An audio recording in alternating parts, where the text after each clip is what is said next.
Just to begin, maybe I should say that in UCLG we have a forum. We have different forums, but a forum specific on intermediary cities. And we had a first World Forum on intermediary cities in 2018. And I will begin just making a little introduction of what are intermediary cities for us. Please, can you go to the next one?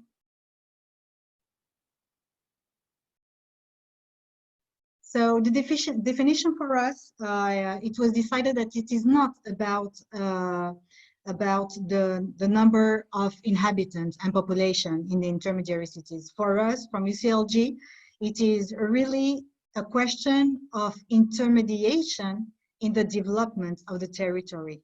So we are talking about governance, we are talking about economic flows, we're talking about social flows, and also everything that could generate a more sustainable development in the territory. Please. So this map actually is in blue. We have intermediary cities, and in red, metropolis. And the first thing we went to say 2 years ago to OECD is that intermediary cities are not secondary cities. Please we have a problem with our local governments feeling that they are secondary in the importance first. And secondly, when we see the mass of intermediary cities in the world, and this is what we are working on, a mass of intermediary cities, not only a question of having one here and one there. It is a unique potential in the planet for sustainability at global level. So for us, at the beginning, we were counting intermediary cities beginning at 50,000, but actually after the World Forum, and this map is previous to the World Forum, we decided it was not a question of inhabitants. Today, we can say in Spain, for example, their intermediary cities are beginning at 20,000 inhabitants. In Morocco, it is a little bit the same. In China, an intermediary cities will be 3-4 million of inhabitants. This depends on the urban structure of the country. We can see that in Europe, many of the intermediary cities, many of the cities in Europe are entering in this kind of schemes and structure. So here we can see what are intermediary cities as a potential in the world. We will come back to this later on. Please, the next one. So for us, from UCLG, we believe that the urban world needs the structure of the cities to get organized and to organize this implementation for sustainability. For us, it is clear that it cannot be done without the urban. But when we say that, we are not saying the rural is not there. We are saying this can be a real support to encompass sustainability and join the rest of the territory with it, as we see the intermediary cities as being this intermediation in the territory. So cities, no, please, I'm not done, thank you. Cities, through strategic planning, citizens, each one of us are beneficiary, but also responsible as citizens.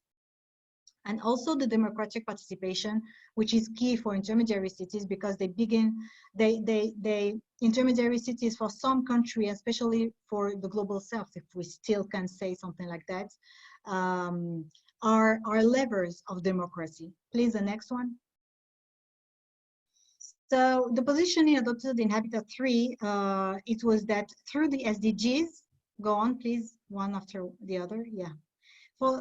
Through the SDGs and for the planet sustainability and climate, we need to avoid the disasters by rethinking our cities, which is the new urban agenda. This is how we are articulating the different agendas for intermediary cities, and the local governments are ready to take their role and responsibilities. Please, the next one. So we had in 2018 the Charter of Intermediary Cities of the World, where the question of the rural-urban linkages was highlighted as one of the key questions by the local government. Through these linkages, we are aware, and local governments are aware, that we can keep the human values, that we are talking about living systems of the territory. We are not talking about a urban and a rural, we talk about living systems. We strengthen the systems of local solidarity, and we try to empower the quality of life and make it resilient and sustainable through the access to basic services in the territories. And of course, for us, the rural side and the linkages are strongly linked to what is identity, culture, and traditions. Please, the next one. Let's go to the next one. Those are just points highlighted in the charter. I will put it in the chat later on so everyone can have access easily. So now going to the COVID. We had, in UCLG, we have been organizing two, what we call LLEs, live learning experiences with local governments. Since the beginning of the lockdown. Here in Barcelona, it was on the 13th of, the last day was the 13th of March, and we are still in the phase 0 in Barcelona specifically. So we have seen, it has been the occasion to the opportunity to make consultations with the local governments, how they are living the COVID exactly, and what were the agendas that were really at stake for the benefits of the citizens. So a general situation was that what were known as being challenges before in the intermediary cities were beginning to be really big, strong challenges. I mean, when we talk about the social and economic resilience, now today we are talking about possible and potential unrest, social unrest. When we talk about the social gap, we talk about inequalities. When we talk about we were talking last week, sorry, about the rural linkages with the metropolis, and saying it appeared clear also that the metropolis with density of the people did generate a crowding environment for the contamination. Well, it's not that much the case in intermediary cities. However, if there is 1 or 2 cases, the whole city is down, because there is this strong feature of humanity, solidarity, and proximity that are in intermediary cities and small cities. But some key challenges have been identified. Please, the next one. First, the economic resilience at stake.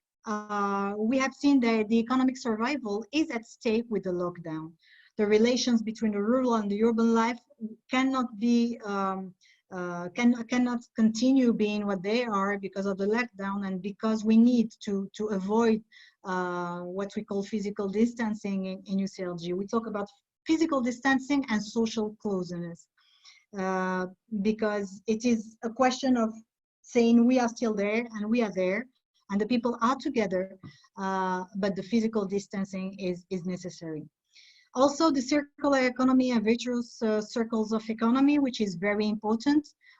Those have been really impacted because of the lockdown.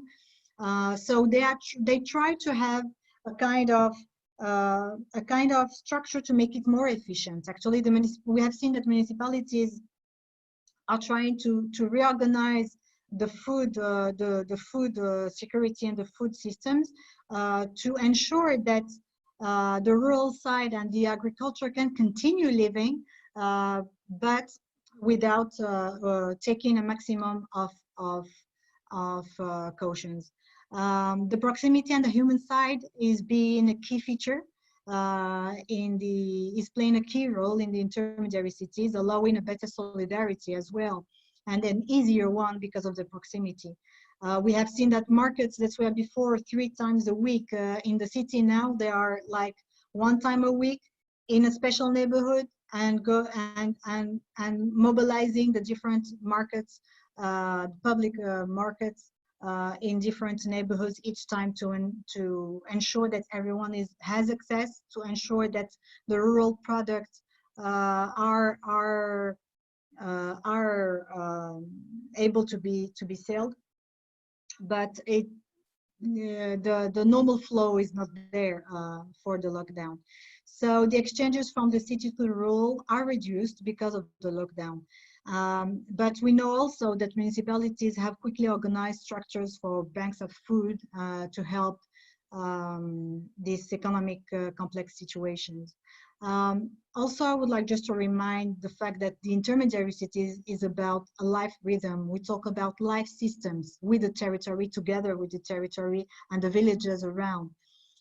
So this is why these rural-urban linkages are key in all the intermediary cities' life. Please, the next one. The human resilience in the rural life has been mainly worked out by the public services. And the public services have not been able to generate and provide the normal services they do to the rural and to the urban, but they try. It has been blocked because they were not able to support anymore the cooperatives, to support the basic services they were bringing before, the mobile equipment when there is questions of health, and also the goods of first and primary necessity. This human resilience has been put at stake for sure. The third, please, the next one. The next point is about trauma. Trauma, we have felt that through all the consultations done with intermediary cities, there is a kind of social cohesion that has been put at stake for two reasons. First, the economic complexity. They have been living for the lockdown. They are not sure when, how, with which means there will be, there will be reopening and continuing their economic life. And the second one is intermediary cities have always been lacking of equipment and services, sometimes from talking about big hospitals, talking about, and this fear of saying, if I'm contaminated, how I will ensure I have a health service that could save me or save my parents or save my children. And we felt this kind of trauma, and it's not depending on the countries, it is general, whether they are from a European country, whether they are from the South, or America, or Asia. It is something that was constant, and we believe somehow it's something we will have to work out. Migration in a double direction as well, because we had first feedbacks for a migration from intermediary cities to metropolis, fearing the lack of health equipment. They prefer to go quickly before they close the lockdown, and in case, and they have been pushing for that.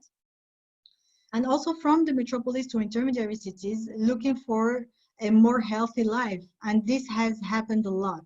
Linking this urban life to its rural linkages, of course, in the imaginary of the people, and it is true, although it has been reduced during the lockdown.